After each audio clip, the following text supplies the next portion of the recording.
So hindi na makasagot, Madam Chair. Mr. Chair.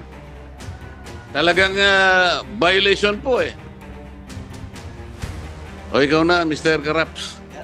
Mga Marcoleta. Yes, may we now recognize the Honorable Karaps Paduano? Thank you, Mr. Chairman. Oh, huwag ka muna umalis.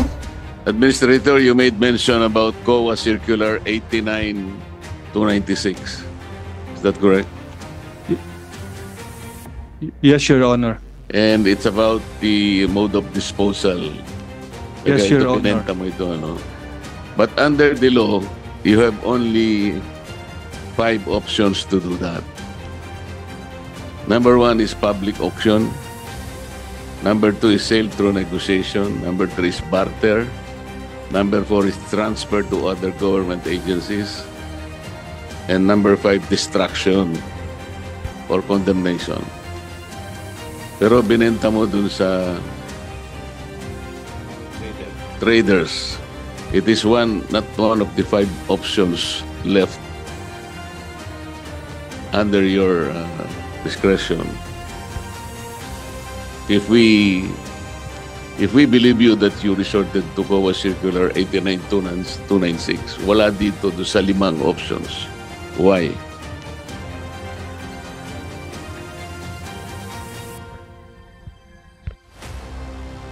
Can you answer that, please? Ang definition kasi dito na exempted siya, Your Honor, no? Kasi ang No. There exempted are only 5 modes of disposal. Sinabi ko na sa ito, public auction, sale through negotiation, barter, transfer to other government agencies, destruction. Itong ginawa mo wala dito sa 5 modalities. hindi siya kasama doon, Mr. So you violated the COA circular.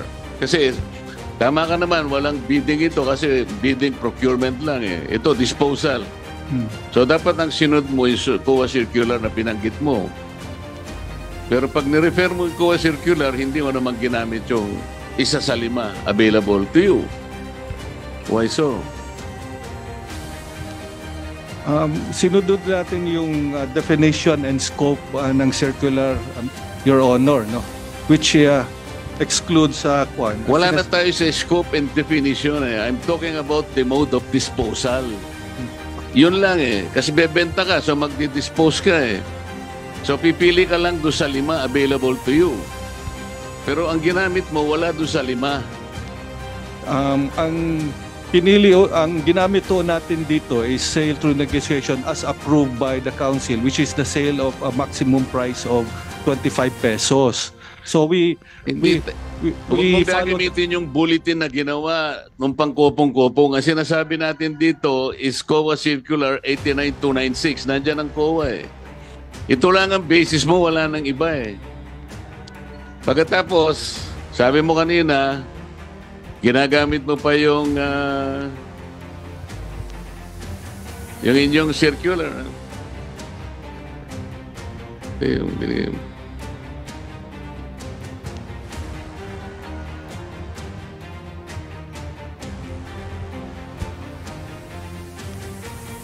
Where's that?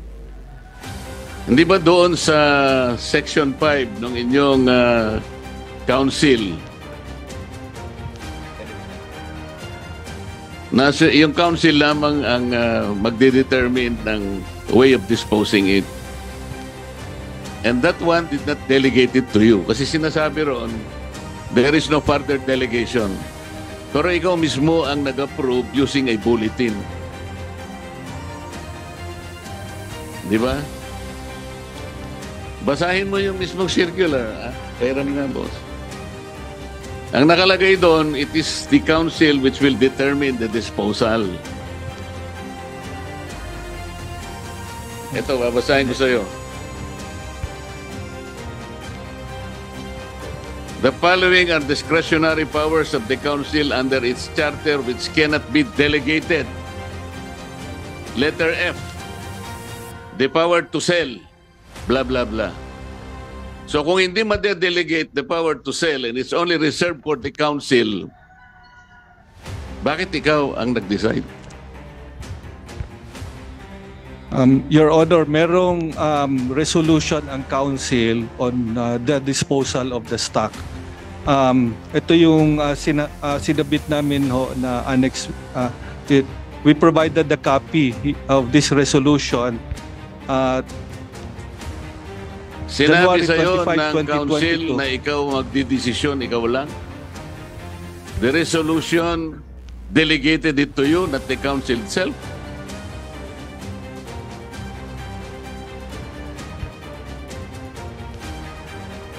Walang nakalagay dito na dinelegate sa'yo eh.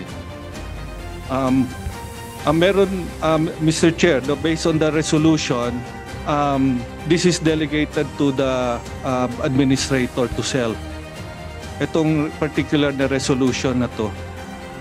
So, 6-3 rule, after that 6-3 rule,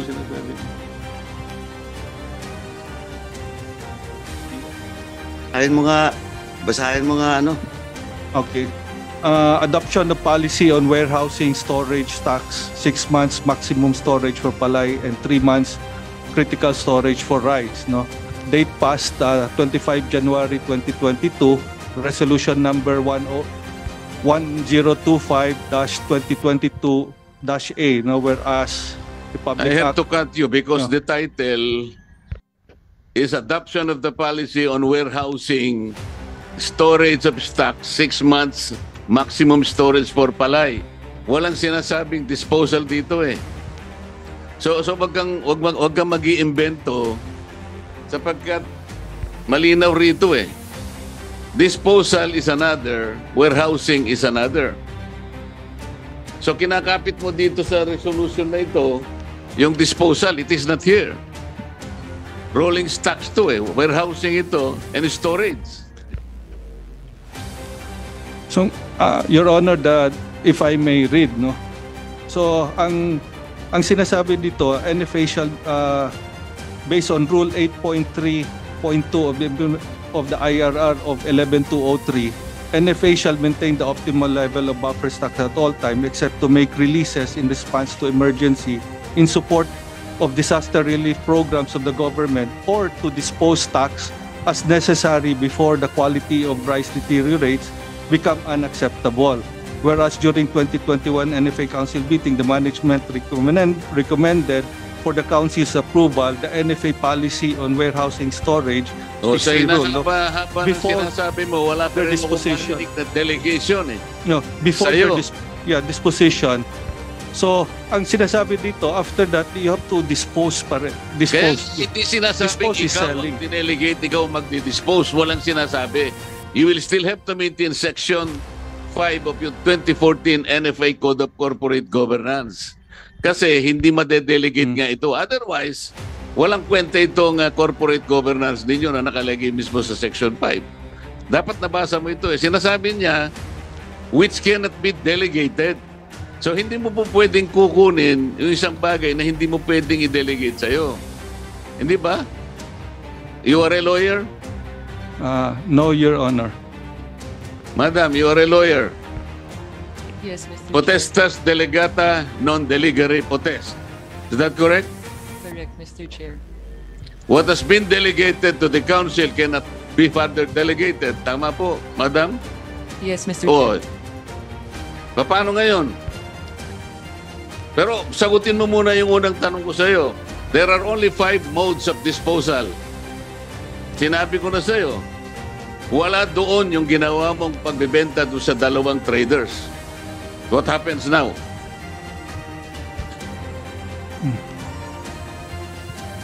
So hindi na makasagot, Madam Chair. Mr. Chair. Talagang violation po eh. O ikaw na, Mr. Karaps. Mga Marcoleta. Yes, may we now recognize the Honorable Caraps Paduano? Thank you, Mr. Chairman. Oh, huwag ka muna umalis. Isang buwan ka na wala. Tapos, alis ka kagad. Anyway, Mr. Chairman, pakinggan mo.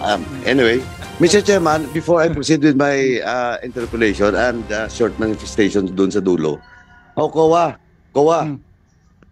narinig mo na. Yung MC mo, hiningi ko kanina, si Marcoleta pa. Ang nag-state nun. Tama? Yes, Your Honor. So, after this, Mr. Chairman, after this, we're expecting COA to report to the central office with regards to this kasi may urgency ito eh. Baka kayo hindi nyo nakita. Yung committee na nakita namin, lalo na yung mga empleyado dun sa baba that were binagsakan sila ng preventive suspension for 6 months. So, COA better report to Chairman Cordova with regards to this and act with expediency itong issue na to. Can I get the commitment of COA? Yes, Your Honor. Next hearing, magkasingilan tayo dyan. Don't push us to invite yung chairman mismo dito.